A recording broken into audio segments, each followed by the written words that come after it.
When it comes to a lot of the Pokemon anime, it can be boring and frustrating to watch, and makes us think sometimes if the writers really haven't learned anything from the start.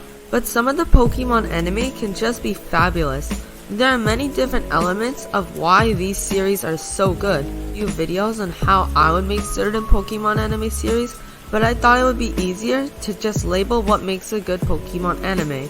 That's why in today's video, I will give my opinions on what actually makes a good Pokemon anime series.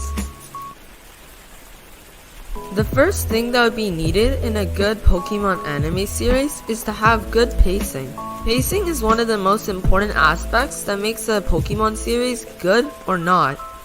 Of course, that doesn't mean that there should be no filler, but that it's well distributed and doesn't interrupt or slow down the story. Also, the pacing would prioritize special events in the story with more episodes and give fewer episodes to less important points. And finally, I'd make the pacing fast at the start of the series and slow it down at the end. The second thing that I would add to make a good Pokemon anime series is to have more than one main plot. The reason why this is so important is because it can keep the viewer invested in the show for longer, therefore making watching the series more enjoyable. Also make it easier to enjoy the Pokemon anime, as some people aren't as interested in Pokemon battles, but like the idea of the end presentation of Pokemon contests and showcases.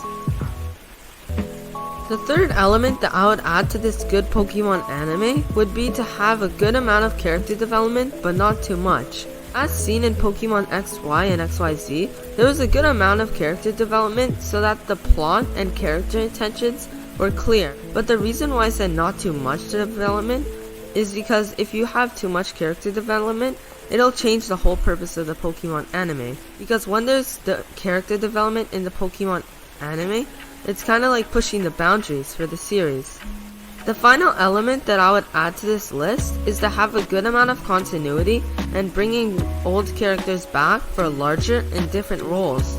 This is done pretty often in popular anime, and this was first done in Pokemon Journeys with Gary and Project Mew. And also, having more continuity of past characters and companions can help develop new characters as well. And finally, when there's more continuity in a Pokemon series, it can improve the character when they return. Of course, these are just my opinions and you can put yours in the comments. Thanks for watching, and I will see you next time.